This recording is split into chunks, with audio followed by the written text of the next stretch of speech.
with data. You know, I'm a data guy. Yep, we got the I'm data. excited. Yeah, most kids my age do vape. I think Big Tobacco was onto something when they did that. It wasn't a coincidence. Great job, Sidnee. What a great way to do Isn't this pre and post. I love it. Yeah. But then you look at this and you're like, whoa, Yeah. wow, we are doing something here. That's excellent.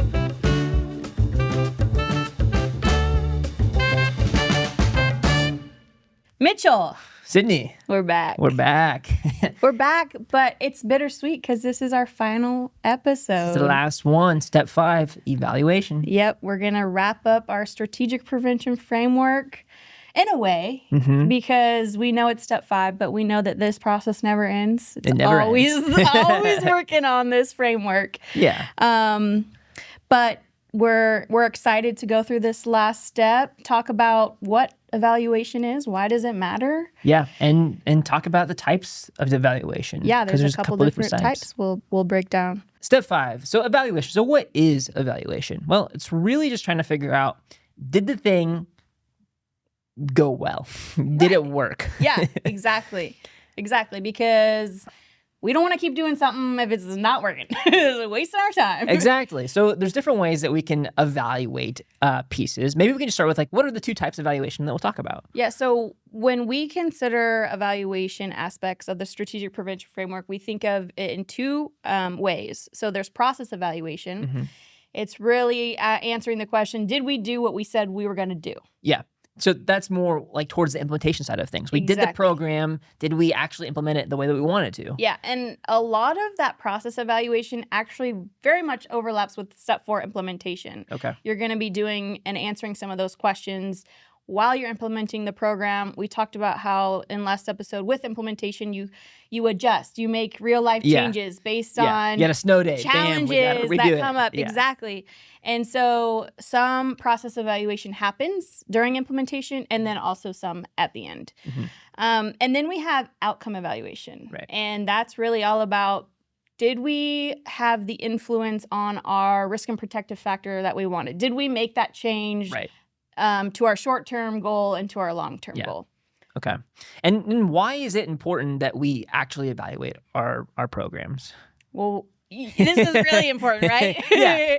Because we know we don't want to keep continuing efforts that don't have the impact that we want. Yeah, it's super important that we make the changes that we want to change and not doing something that's harmful. We talk about that a lot. I think in other episodes we've been like, well, sometimes we have brand new emerging programs or policies that we want to try to implement, but there's not a lot of research done on them. Maybe they're emerging or they're new. And by evaluation, we can see, hey, are these working as well as we intended? Maybe they're working, but just not as good as we thought they were.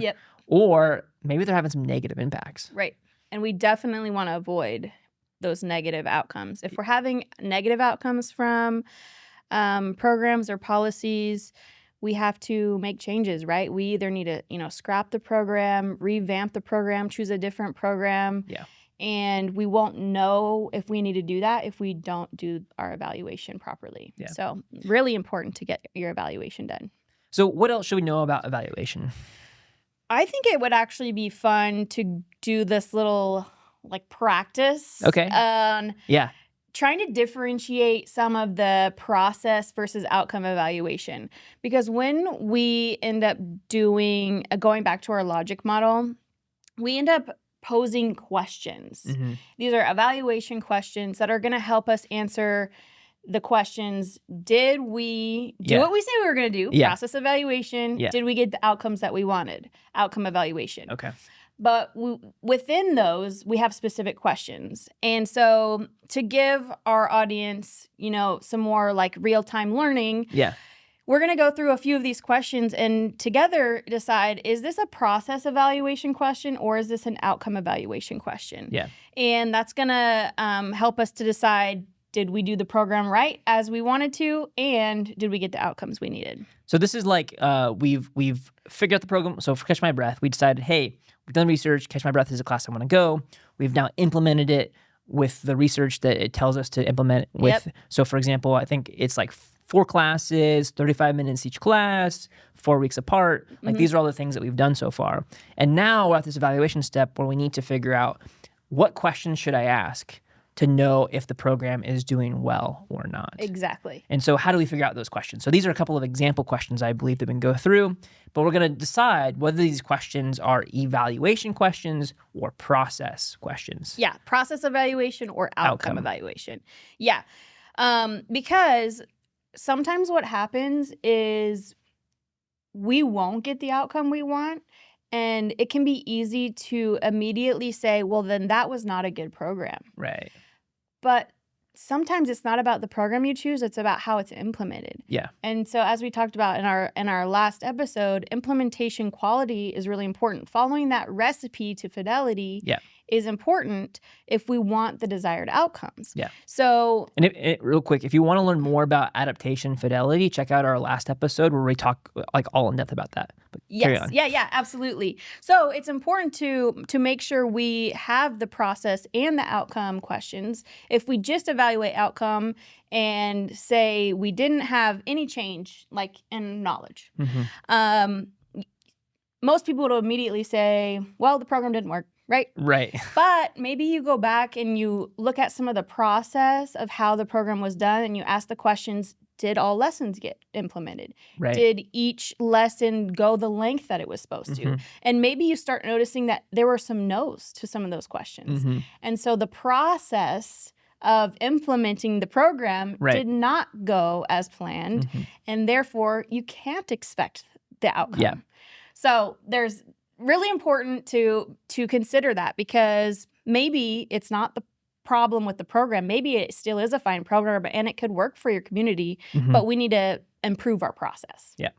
So here are some questions. Okay. Let's go through it and we can decide, would this be an example of a process evaluation question or an outcome evaluation question, to get us kind of warmed up, because we're gonna write out some specific process and outcome evaluation questions for our catch my breath example after this. Okay, gonna put us on the spot. Yeah, exactly. Okay, so first question. How many individuals or groups did the intervention serve? Do we think that would be a process evaluation question or an outcome evaluation question? Yeah, so it seems like this question is really targeting how many groups it's talking about the intervention or the program, the service. And so I would assume that this is probably a process. Absolutely. This is going to be process because it's considering how the intervention was done, right? Did we reach who we wanted to reach? Right. And as a hint, process is always going to be about how the implementation went. Outcome is always going to be about, was there a change in our short-term or long-term outcome? Was there an impact in our risk or protective factor that we wanted to address? Yeah. And this question is great because you could have an instance where, how many individuals or groups served, and maybe you served 0 people. Yeah. That happens sometimes. You have a great program, but you serve 0 people. Did you change your long-term or short-term outcomes? No. Right. Okay, great. So next question. To what extent did the intervention lead to improved coping skills among participants? This one can be a little bit tricky. To what extent did the intervention lead to improved coping skills among participants? So that is likely looking at an outcome, right? You're looking at what was the overall change. Yeah, because coping skills is a protective factor, right? If we're looking at change in risk and protective factors, that's going to be an outcome. So this is definitely an outcome evaluation question. Bang. Perfect. 2 for 2. Let's go. Okay. All right. Okay, so to what extent was the intervention implemented completely as intended? Okay, so they give me a hint in this one because it says implemented completely. And we know anything that's about implementation is process. So that is going to be a process question. So again, this would be a question like for the catch my breath example would be, did you finish all those 4 lessons? Yep. Or, did you only do 2? Was it cut short because of snow day and I never made up a lesson? Yeah. Right? That's a good thing to know because they're going to miss out on that key lesson in the 4th one if they don't get it. That's right. How many participant youth used alcohol 1 year after the end of the intervention? Okay, so this is talking about the youth's behavior. And so this would definitely be an outcome evaluation question. Right. We're trying to figure out if the intervention changed whether they're vaping or not. Specifically, this is probably a long-term outcome, right? Yes, absolutely. Because you saw in our logic model, right? We have short-term and long-term. Coping skills, improved coping skills would be an example of a short-term outcome, something we could hopefully see close after the intervention was done. The 1 year after definitely is more of a long-term. Yeah. And when you're talking again about behavior change, that's typically long-term versus like knowledge, skills, beliefs goes back to short-term risk and protective factors. Yeah, and again, a lot of these prevention techniques and programs that we're implementing, not all of them, but a lot of them are focused on younger kids. So, for example, Catch My Breath was like 6th grade. So our hope would be that the expected outcome would actually be in 8th grade when less 8th grade students are using tobacco or vaping products. Right. So you might have three plus years to actually ever see that long-term outcome. Yep. Yeah, that's it's a difficult point to kind of portray to some people because you're like, oh, I want to do the program for 6th grade students. So my goal should be to decrease 6th grade use, right? Yes, kind of. But when we chose 6th grade as our intended audience or our focus population, we did so because we saw a dramatic increase of vaping between 6th and 8th grade. Right. So really what we're trying to do is hinder that, escalation rate of vaping. We don't want it to go from 3% to 9%. Yeah. We want it to go from hopefully less than 3% to like 5% or 4%, right? Let's lower that percent in 8th grade. We want to see that trend decline or decrease, exactly, so that we're making a long-term impact. And these are really important questions, especially when you're designing your evaluation questions to think about. Is this going to happen in 1 year, 2 years, 3 years, or more? And then how can we evaluate that? Do I have the numbers to back that up? Which we'll talk about too. But I'm jumping ahead a little bit. Yeah. But it's good too. And also it brings in sustainability. The more you can continue that program, the greater impact you're going to have years down the line. Yeah. But anyways, let's jump back into into our questions. How many students who were referred to the intervention actually participated?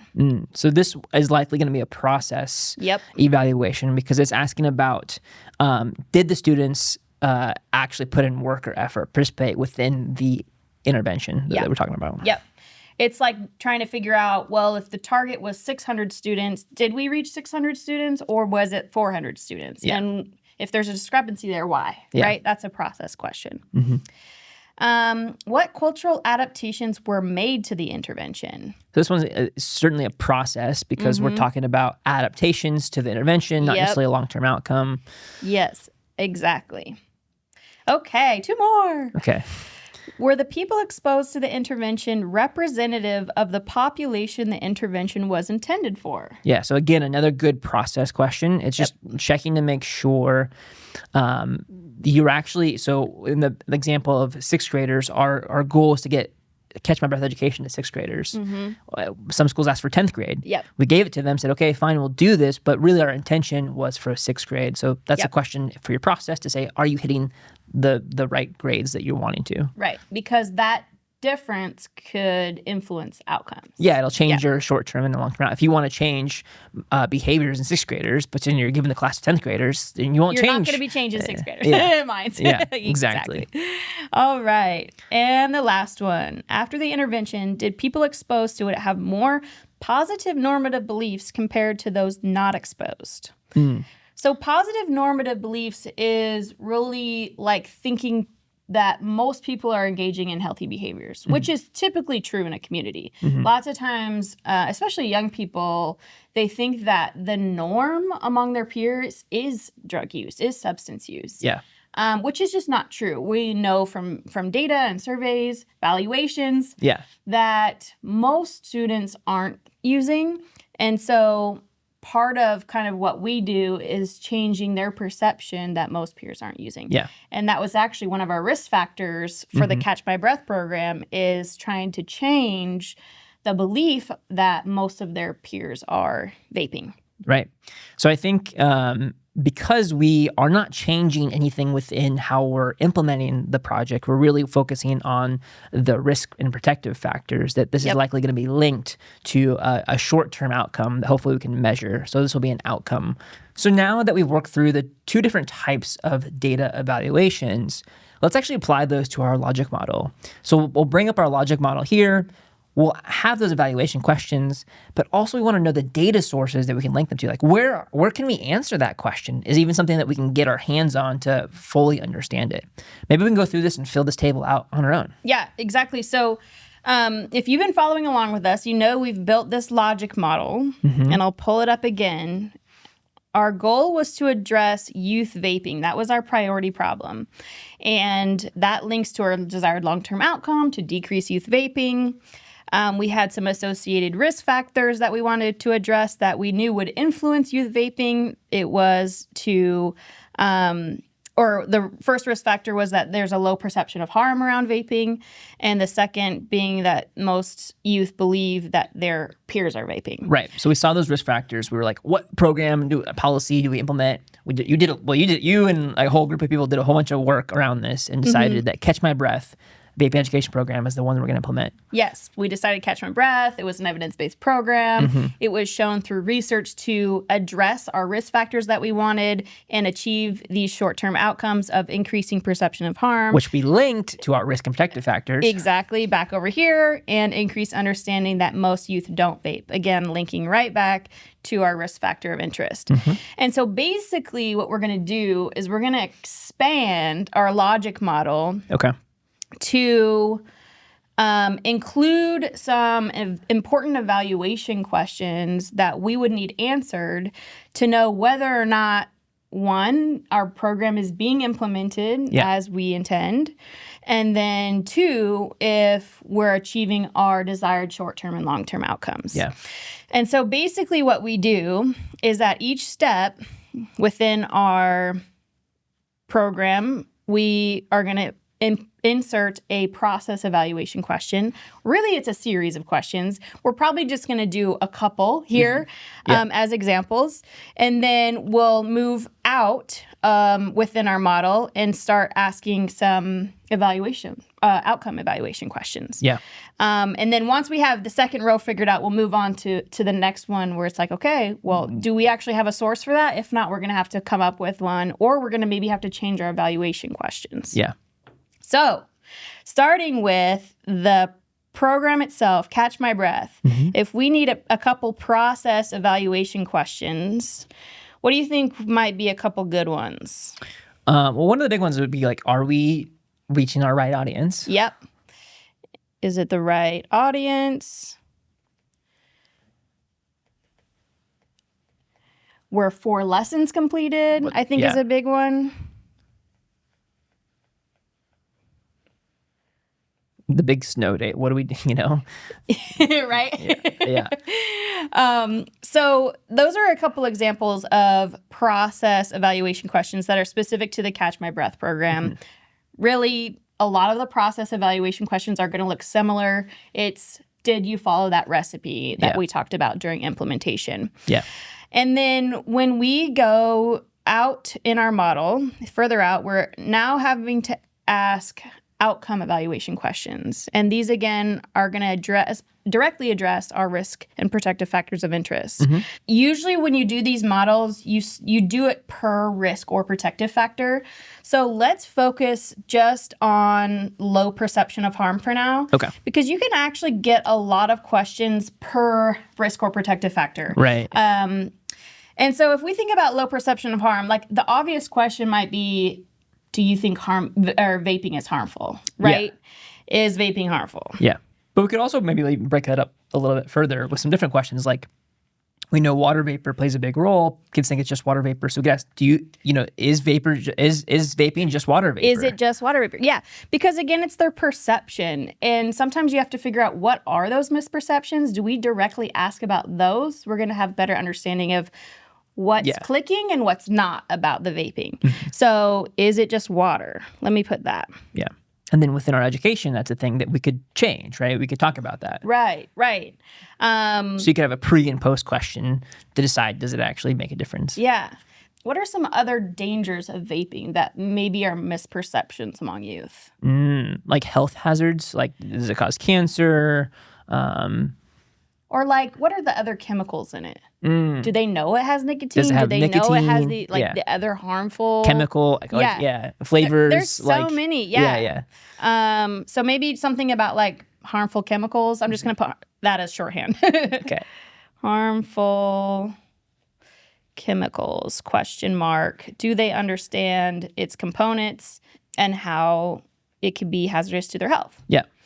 So when we're looking at our model here, the questions we ask that are going to address the risk factor of interest are going to be the same questions that are addressing our short-term outcome, right? Because the question of is vaping harmful is also going to help us answer if they have an increased perception of harm, or all of these really. So these questions are actually going to mimic and be the same questions that are going to answer our short-term outcome. One's just going to be pre and one will be after Exactly. the program or policy implementation. Exactly. So then the last pieces we have to fill out are questions that are helping us learn about actual youth vaping. So that's actually pretty straightforward. Right. And you would just ask something like, how many students are using nicotine products? Yeah, how many students are using vape products? Yeah.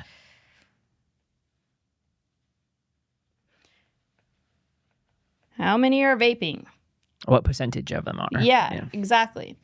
And again, that is going to be the same question that answers our long-term outcome of whether or not we decrease youth vaping. That's kind of nice. We don't have to fill out evaluation questions for every single one. Yeah, that's why I love this logic model, because it's actually very simple, again, in theory, when you write it out. Yeah. And I like working out at this point. You know, we worked in to build the logic model, and now we're kind of working out, identifying our process evaluation questions that address the program, and now our outcome evaluation questions that address our short-term and long-term desired outcomes. Okay. So what's left is now we finish this part. Now we do the data sources. Yeah. So it's not just enough to know which questions to ask. That's important. Yeah. You also have to make sure you have a way to ask those questions to the students. Otherwise, you're never going to get the results data back, right? Okay. So the how many students are vaping, there's actually, you know, our state survey that we can usually rely on a little bit for some numbers that tell us what's the prevalence of vaping. So I'm going to put student health survey. Okay. Now, the trickier questions to answer that address our risk and protective factors, trying to understand if they think vaping is harmful. Do they know it actually has water? Does it have harmful chemicals? These are not questions asked in the student health survey. Right. So these are questions that are going to be important to include in the program's actual evaluation survey. I see. So we perform a pre-survey with the students, see what their base level of understanding about vaping is. We give them the 4-week lessons, and then we give them the same survey at the end. I see. And the idea is, do they know more? Right? Right. That's the hope, is that we've increased their understanding about the harms of vaping. Yeah. And that's why it's important to do these logic models early, because if we just started implementing things, we'd be like, oh, wait a minute, I forgot I should have actually done a pre-survey or post-survey. You don't know until you go through the process of trying to evaluate, what do I want to know here if this thing is working or not working? Exactly. Or maybe you did the survey, but you didn't really put much thought into what questions were in it. Right. And you just were like, oh, I want to know how many people are vaping, and I want to know like where they're getting their vapes. Yeah. And that's it. And then you're like, wait, that's not even asking about our risk factors that we care about, which I've been guilty of that. I've just been like, I just need to put something down because I should probably have a survey. Like, yeah, but it's so easy to do. But then when you think about it this way, you're like, well, yeah, that makes sense, right? And it actually simplifies it so much, because sometimes surveys get so overwhelming because we think we got to have every question in the book. And trust me, those student health surveys, they try to get every question in the book. Yeah. But the truth is, if we can narrow it down to 10 to 12 core questions that directly ask about our questions of interest, our short-term desired outcomes, we don't have to bombard the students with so many questions. We don't have to fatigue them and overwhelm them and get them through 5 questions or 10 questions and then be like, this is so annoying. Why are they asking me about this? Which happens, especially for young students. Yeah. So if you want to know what questions do I put on a survey, Well, this is exactly how you figure out what question to put on the survey is by Exactly. going through an evaluation process. Do it strategically. So for our data source, for our questions that are going to address our short-term outcomes, we're going to have a pre-survey, right? Yeah. So program pre-survey. And the beauty of it all comes back. They're linked. Yes, exactly. So the student health survey is going to tell us about our long-term outcomes, whether students are vaping, if there's a trend to increase or decrease. Right. We have the same program survey. It's now just a post survey, but it's the same question. Same survey, same question, just 4 weeks later. Exactly. Yeah. And so then we have one left here in the middle, and it's what are the data sources going to be for knowing whether or not your process was implemented as intended? And that's really just about your tracking skills, right? Yeah. You doing your data logs and which schools were you going to? Exactly. What grade level of students? Do you have some sort of tracking sheet? We're just going to say that for this piece. Right. That lets you know and lets you go back to, yes, that school got 4 lessons, or no, that school had a snow day and missed a lesson, because that's going to inform if you have a discrepancy in maybe your outcomes, your short-term outcomes. You're like, well, why did that school not get this understanding that most of their peers aren't vaping? Like they got this other part, but they're not understanding the norms part. Yeah. And then you go back and look, it's like, oh my gosh, they missed that whole lesson. No wonder that makes sense, right? So having that tracking sheet is really important. Yeah. Whatever works best for you. Doesn't need to be complicated. Nope. Everyone has their own process. Yeah. It makes more sense as you get bigger and you have more things, you have more capacity, you're doing more schools, you need a better tracking system. Yeah. But for a small rural community, maybe it's just a spreadsheet, maybe it's just a person who knows. It doesn't have to be complicated. And just jot it down somewhere. You can always accumulate and combine your notes later, make it pretty, make a story. Yeah. But make sure you have it down, have those details down, because again, it's important to know, did our outcomes happen or not happen because of the program, or was it because of something that went wrong during the implementation step? Yeah. And if you want this this chart here, we'll actually have this down in the description. You can print it off as a PDF and use it whenever you want to, just as a helpful little model for when you're developing your evaluations. Yeah. And so, as we know, this is a real life example. So why don't we go ahead and go through some of the data we've collected through the pre and post Catch My Breath survey. Oh, data? You know I'm a data guy. Yep, Let's see it. got the I'm data. excited. Okay, so let's start with we had 2 risk factors. We only really went through the questions about the harms. But remember, the other one was the perception that most of their peers are vaping. Right. So the first question and data piece that I have here is asking kids or them responding to the statement, yes or no. Most kids my age vape. Again, trying to get to that perception. Do they think everyone's doing it? What are their thoughts? So in the pre-survey, and these are in percentages, so 22% of the students that responded, interesting, 22% of the students that responded in the pre-survey said, no, most kids my age don't vape. Oh, interesting. Meaning that the other 78% do believe, right, or didn't know. Right. And then in the post-survey, there was a great jump in knowledge. So now 67% said no, most kids are not vaping. I see. Right? So that the norm, the understanding has been corrected a little bit for a lot of the students. Yeah. So this question looked at to see if kids believe that most students in their age also vape. Yeah. And before the survey, before the class, they thought, yeah, most kids my age do vape. Right. So very few students answered no, they don't. Yeah. And then after this, they kind of learned, oh wait, there's actually only about maybe a third or less of us who are actually doing this. Yeah. And so then we shifted that over 4 weeks. Yeah. So now making the statement, well, most of my peers vapes. They're like, no, that's not true, which is great. Yeah. Because we know that kind of leads into some of that peer pressure, that wanting to fit in. Right. And if we can correct that misperception, it's less likely that the students will engage in the behavior. Great job, Sidney. What a great way to do pre and post. I love it. Pat yourself on the back. A strong start, we'll say. Yeah. We'll say. And also great work with the students from this school. I won't say which school it was, but it was one from this year, and the students are great. Nice. Okay, so now we'll get into some of those questions that address the harmful effects, right? Okay. So we wanted to correct the misperception that vaping doesn't cause harm. Uh-huh. Well, we started with that. Well, one version of it. We said, yes or no, vaping is harmful for my mental health.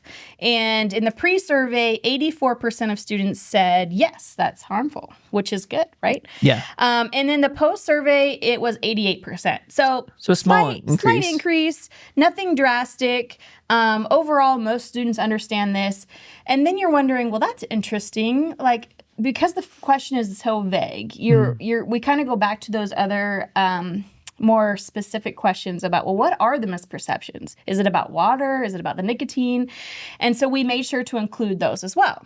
So if we look at some of the other questions that were asked, the next one says, true or false, e-cigarette vapor, contains mostly water. Well, in the pre-survey, 31% said false. Oh, wow. Yeah, only 31% understood that was not true. Wow. So we had over 2/3 of students who believed that e-cigarettes were just water vapor. That, or that they didn't know, because that was also another option. Okay. So they either didn't know or they said, yes, that's true, right? In the post survey, that knowledge increased drastically. We now had 75% that said, actually, that is false. It is not mostly water. It doesn't contain water. Yeah. And that's excellent, because that is one of the greatest misperceptions. And we always see this increase because we know that that's one of the most common thoughts about vaping. Why did they even name it vaping, right? I think Big Tobacco was onto something when they did that. It wasn't a coincidence that they labeled it vaping. So again, this really gives some more positive outcomes, and it shows that that program's working. It's helping the students understand that the vapes are not just water vapor. Absolutely. I mean, that's what a significant result too, to go from 31% to 75%. I mean, that means over 3/4 of students had learned something. You know? Yeah. And it's exciting. I mean, this is what makes it worth it, I think, right? When you see outcomes like this, and it just like builds momentum. And that we should always talk about that too, is that evaluation is great, not just to know if you're doing well, but when you see that you are doing well, it's this little internal boost of like, heck yeah, we can keep going. We got to keep doing this stuff. Yes, absolutely. Get that dopamine rush. Absolutely. And it makes it exciting to share, right? Sometimes you get results, you're like, that didn't change much. Just like this one. It was like, I mean, they kind of knew it before. They knew it at the end. Not big change. Yeah. But then you look at this and you're like, whoa. Yeah. Wow. We are doing something here. That's excellent. Yeah. And we can go through a few more. We asked them, or we made the statement, true or false, most e-cigarettes or vapes contain nicotine.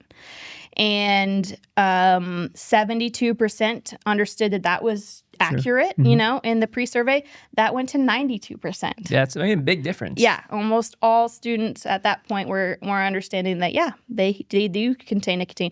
And then the question, well, do they even know what nicotine is? There's always that link. A lot of them do actually understand that, nicotine is addictive, it's harmful to the body. When we can see that in our survey, too. In our pre-survey, it says 88% said nicotine is addictive and harmful to the body. They know that's true. So that's great. Yeah. They already had that kind of base level understanding about nicotine. It jumped to 96%, right? So we're still having a great increase. But it helps kind of direct us to the gap in knowledge. It's like, okay, they understand nicotine is harmful. Right. What they didn't know was that vapes contain nicotine. I right? see. We're putting together the pieces. Yeah. So understanding that then helps us go back to the next class and be like, okay, we think you guys know nicotine's bad. You know that it's in cigarettes and that cigarettes can be addictive. Did you know it's also in vapes? Sometimes it's in higher concentrations in vapes. Yeah. And then that kind of gets the wheels turning, right? It starts correcting misperceptions, increasing knowledge, all what's really important in them making healthy decisions. And one final question asked about the other harmful chemicals. There's not just nicotine, right? In these vapes, there's lots of harmful additives that help make the smoke, that help contribute to flavoring. Right. All the these heavy metals that can leach off into the body. And so we asked them, do you know that it contains these other harmful chemicals? 62% said yes, they do. And that jumped to 86% in the post-survey. Another impressive result after just really four 35-minute classes. 4 classes. And so kids are smart. Yeah. It doesn't take much. This is, this is the whole concept of education. Right. But we can't expect anybody, and especially youth, to make choices that are healthy for them if they don't understand that they're not healthy. Yeah. Right? And so we care that they make healthy choices. Yeah. And sometimes it just takes a few lessons to change some misperceptions and to steer them down the right path. Absolutely. Yeah. And a lot of this revolves around, we don't learn how to gain knowledge right away, right? We go to school. This is how we learn I think the biggest moment I learned in my life how to learn and how to study was in college. That once I went to college, I realized, okay, I can learn on my own. I can figure out these things out. Yep. But unless someone's actively giving you this information, it's hard to make these things, because I can bet you there's probably no tobacco company going around saying, hey, let me tell you what's in tobacco and cigarettes. Let me go to these schools, educate these kids. Of course not. They're not going to shed light on how bad their products can be. And so getting this in front of students is going to address those risk and predictive factors that we want to address. Yeah. And also, we're going to be the ones who are doing it. Yep. And I think it's kind of unique with vaping because older adults, like our parents, vaping wasn't around then. Yeah. Some of the younger parents, yes, vaping was around.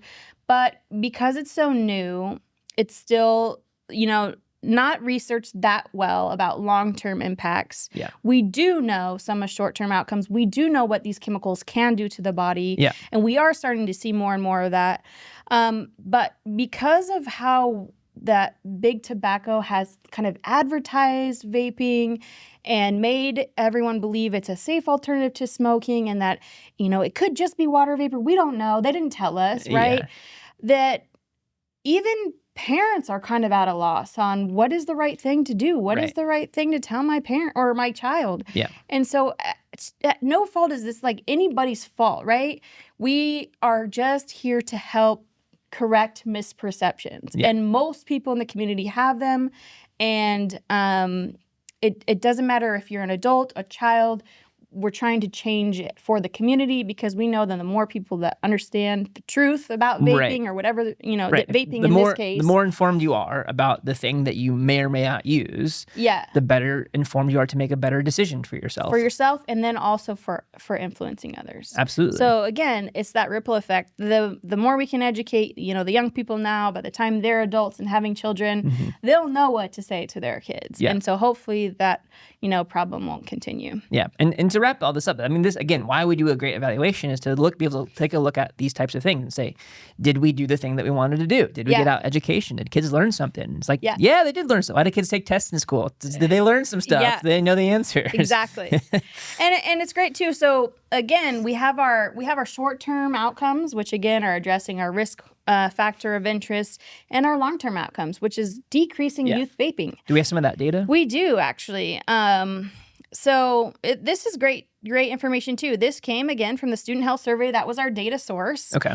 And the numbers are a little bit rounded because this didn't want me to have decimals here. I couldn't figure it out. But the percentage of students. So we have a scale of 0 to 10. So it's low. Like we said, the perception is much higher that 6th and 8th grade students are using vapes. But we have 2022 data from the Student Health Survey that states that 3% of sixth graders responded yes to having vaped in the past 30 days. And in the 2024 Student Health Survey, which just conducted, it was actually 1.3%.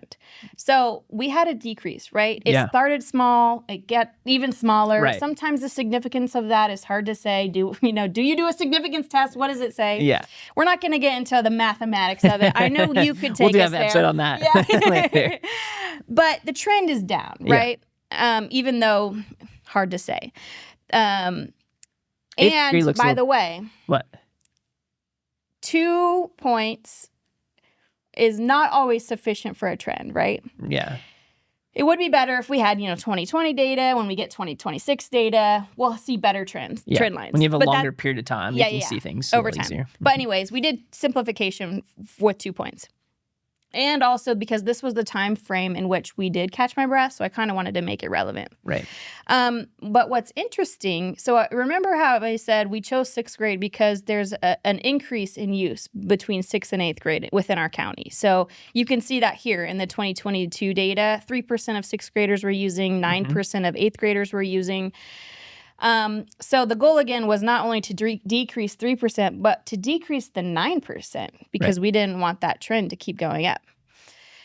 And it actually did go down. So in the 2024 Student Health Survey data, it was about 4.8% of eighth graders that had reported past 30-day use. Yeah, and we talked about that. We said we want to implement sixth grade education so that hopefully will have an effect of affecting the number of eighth graders who use tobacco products. Exactly. And I want to say another important thing to think about here is at this point, this is kind of a correlative result, not necessarily a causative. Like we can say through the program, the pre and post, the program caused an increase in knowledge. We can't necessarily say that this program caused a decrease in use over time. Right. We could say it probably contributed. Yeah, it helped out for sure. But as we know, it takes more than one strategy to make long-term change, especially to sustain change over time. And so it definitely wasn't just this program. It was the social norms campaigns that you guys are working on, the DCSmokeFree websites, the policy work that's going on in the community. All of the things come together really to have these bigger changes. But it is exciting to see that we are trending in the right direction.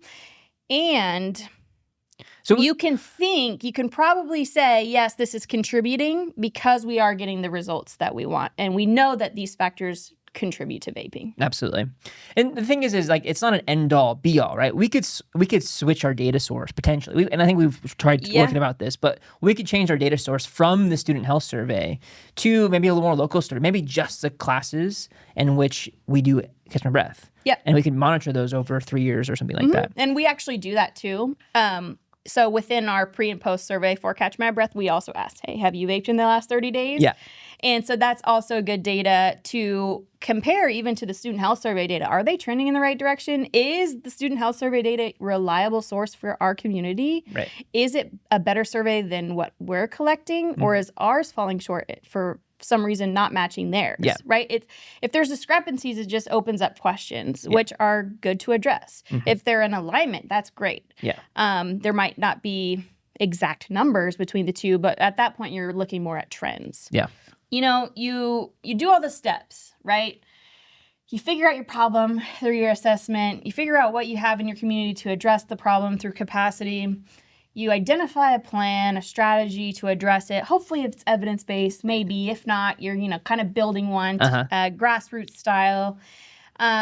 You create a plan to implement it. You get all your people on board. You do your evaluation. And then what? Right? Yeah, and then what? Yeah. Well, it's really important that you actually use this data. And we talked about, the whole point of evaluation is to, not only make sure what you're doing is working and getting the results you want, but continue to adapt and modify and improve. This is what it's all about. Yeah. If we identified that we're not getting positive results, we need to change something. Right. If we are getting positive results, that's great. Can we continue on that trend? Can we improve that? Yeah. Do we keep it as is? Is there something else we can, add in to to contribute even more positive results, right? Mm-hmm. Or maybe it was like a pilot. Maybe you did this for a couple of your schools just to see, like, does it work at a local level? Yeah. And we learned, yes, it does. Works Okay, great. Well, we have 10 other school districts that need it, right? Yeah. And so you expand. And what does that mean to scale up a program? Probably what does that take? More money, right? More money, more people, right? And so you take the data that you have and you can do lots of good things with it. Yeah. You improve your program. Mm-hmm. You share it with your community. Share your results, good or bad, especially if they're good, though. Yeah. Because if they're good, it's going to build buy-in and support from your community. You might have a superintendent at one school help you convince another school to take part in the program because they had such positive results. Right. Are they going to know they had positive results if you don't share the data with them from the not. program? Right. Mm-hmm. And also, your school districts are going to be really appreciative of you being open about the data because, first of all, they let you in. Yeah. They're thankful that you've done the program, but they do want to know that it's working, and they should want to know if it's working. Right. They shouldn't want to continue to do something if it's taking away class time and also not having a positive impact. Yeah. And so share it with them and build that support. And then finally, this is nonprofit work, right? Yeah. We know that a lot of our work is grant funded. Right.